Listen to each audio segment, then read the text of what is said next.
Hey guys, James here today, and welcome to Tips on Roofing. This isn't, I don't know if I'd classify this completely as a tutorial because it is highly an opinionated thing. I'm just going to be giving you sort of, I guess, my thoughts on the matter and how I sort of go about roofing my houses. I've gotten a lot of questions about the best way to roof something, how do you roof, etc. Obviously, this will contain sort of tutorial elements on how to manipulate roofs, but then I'll also be giving sort of advice and ideas of how to roof something. For example, I built this shaped house here.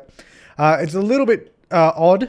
We got sort of a main L shape and then two extra jutting bits off coming up from the house that make it sort of a little bit more difficult to roof than your standard house.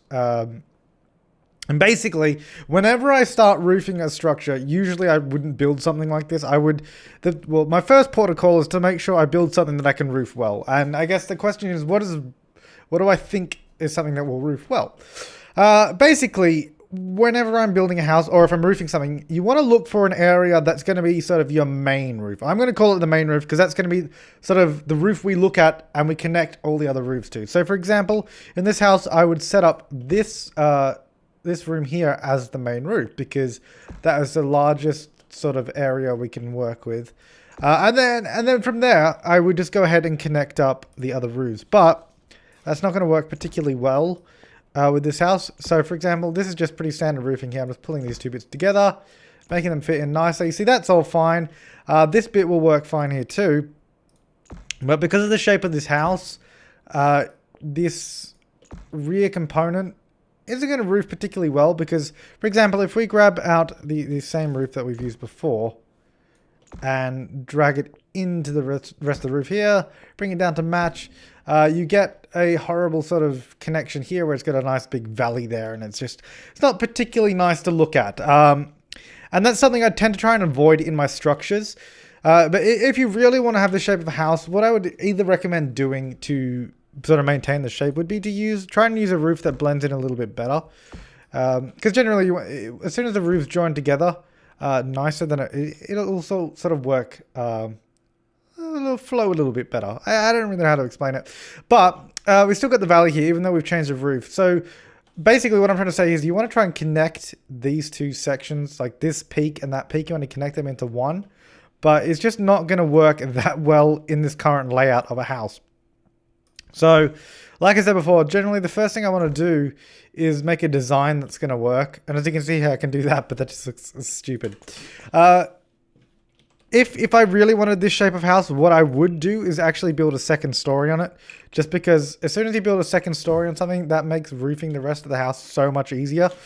Because now what that's done essentially is created a separate roofing section for us. So we can now roof the upper level separately to the lower level. Again, this isn't a particularly beautiful looking house, as none of my tutorial houses are. But anyways, the point is that it has now made that sort of difficult to roof area a lot easier to work with.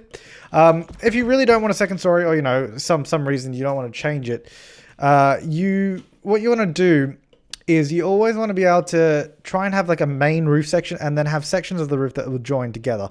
So what I would do in this particular house, what I personally would do, would actually just reduce the size of this room so it sort of just extends the main body of the house, because then what we can do is just extend the roof there and then we have a larger house still, but the roof works a lot better. So basically the main sort of philosophy I work by in terms of roofing a house is making sure there's like a main body of the house and then all subsequent roofs join to it. If I can find an example, here's a house I built recently. You can see the main body of the roof is this section here and then the other roofs join into that. And that's generally how I go about roofing my houses. Of course, the same rule will apply if, say, we had a second story as well. It doesn't seem to want to work. There we go. Let's just build a few little bits up here like that. So we're going to build that.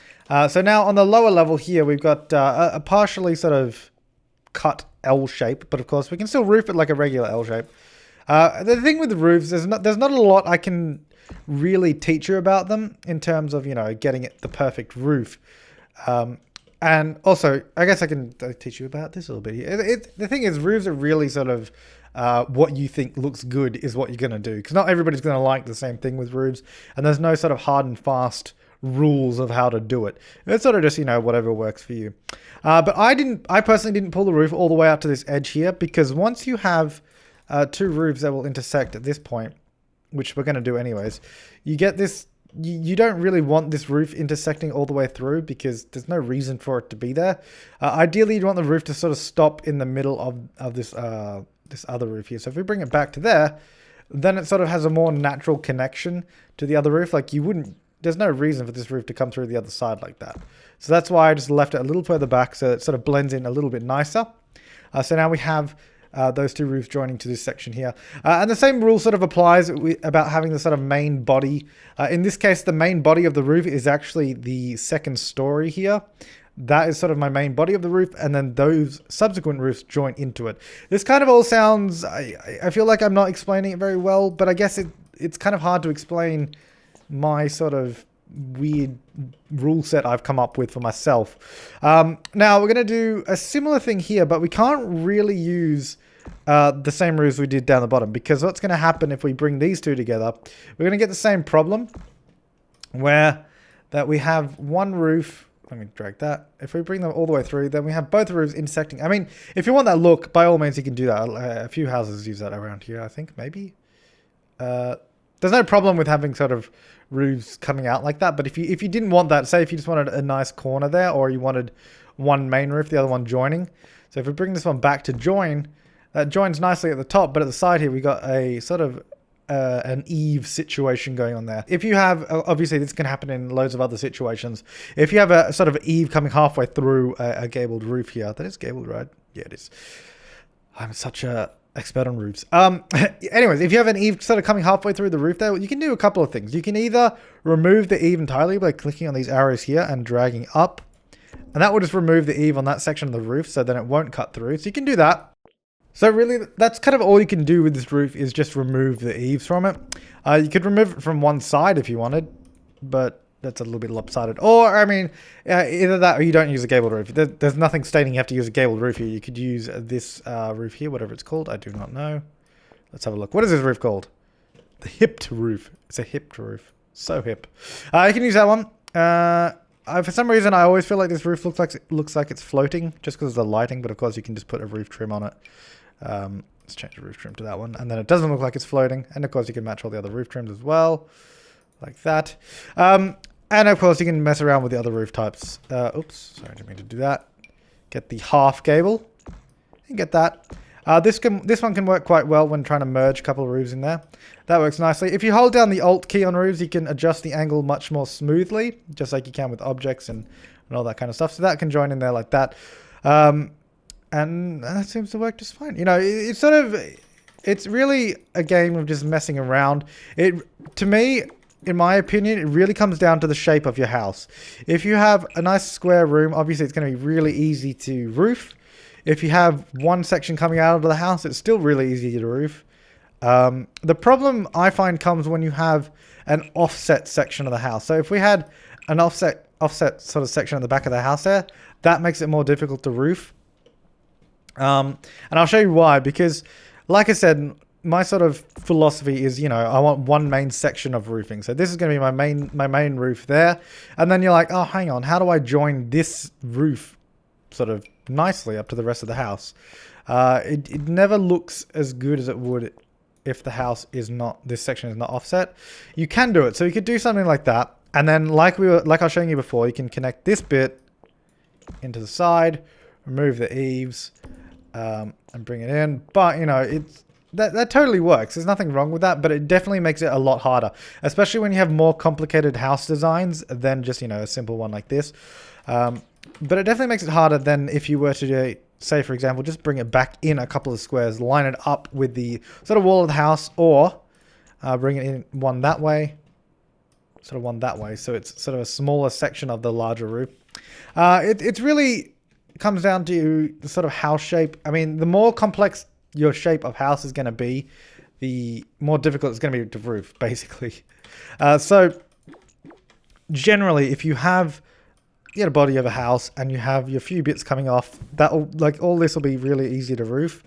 So let's just put a few rectangles around the place, and I can show you sort of how we can roof it. Let's do one over here. So none of these are offset from the main body. This is our main body. So offset, by offset, I mean it sort of goes out, juts out from one of the sides and sort of overlaps past the side. That's when it's sort of, that's what I mean by offsetting. And that will just make it a lot harder to roof. So if we roof this will all be quite easy because all the parts that jut out from the house just come straight up from one of the sides, and it will make it it'll make our job a lot easier to roof this place. And I guess that's what I was trying to get at for the most of this video. So now we've easily roofed that bit. On the side here, maybe we'll use a different roof. We'll use the half gable. But it doesn't matter what roof I'm going to use here. It's going to be a lot easier to roof than it would be if it were sort of offset parts of the building. And then again, we can use our regular gable. And maybe we'll use half gable again on the side. Again, not the prettiest house in the world, but as you can see, this was really easy to roof. There are no complex shapes involved here. Everything joins up quite easily. I mean, maybe the roofs I chose don't look the best. I could change those into a gable, just like all the others. So if we use this one here, again, really simple to roof. And there's no problems at all because, like I said, we have the one main roof and then all the other bits jut out. I hope that made sense at all. I don't know. That's just sort of what goes through my mind when I'm building a house and when I'm thinking, oh, hey, I've got to roof this. If I just build it this way, it's going to be a lot easier to roof. I'm hoping these sort of rectangles make sense. So, recapping real quick. Let's just hang on. Let me remove some of these real quick so we can remove some of these roofs. We don't need to get rid of all the roofs. All right, so this bit here, jutting out, is easy to roof. Not easy to roof because it overlaps on the side. However, if you were to do something like that and join it up to one of the other sides, that is still somewhat difficult to roof because these two sort of... what would be a lot easier if you want to have a sort of a corner bit there? What would actually make it a lot easier, which might seem weird, is literally just cutting out a corner there. And that insanely makes it much more easier to roof, if that makes sense. Because, like I said before, and like I'm trying to explain, which I don't think I'm explaining very well, is the fact that they are not offset from the main body of the house. I don't know how to explain it. I'm trying to show you. I'm hoping you're understanding this. See, that's very easy to roof. I mean, there's no reason we couldn't roof the other section if we left that bit there, but it just becomes that sort of step harder and that step more sort of harder to blend together. As you can see, instantly that just doesn't sit nicely with the house. But those are sort of my thoughts and ideas on how I go about roofing a house and how I tackle it and how, whilst building the house, I think about it every step of the way. So maybe we'll jump into some of the other houses I've already built and I can show you it in action there.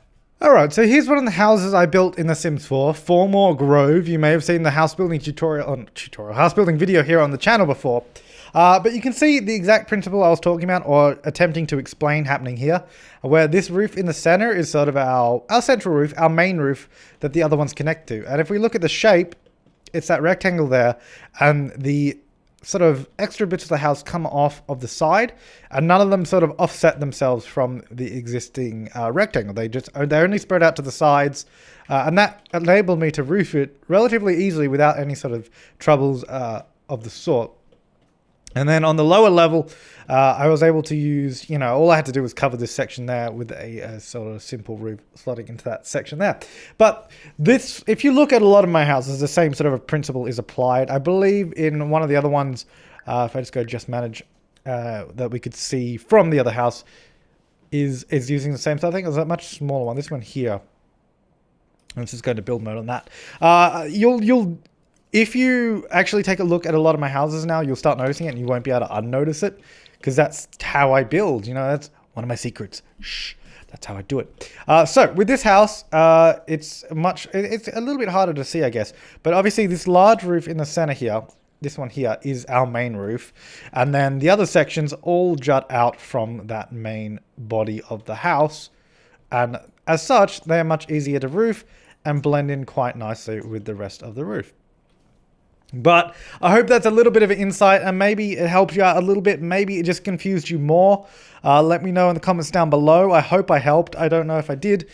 I don't know if I explained it well at all. But in any case, thanks for watching, guys. I'll see you next time and have an awesome day.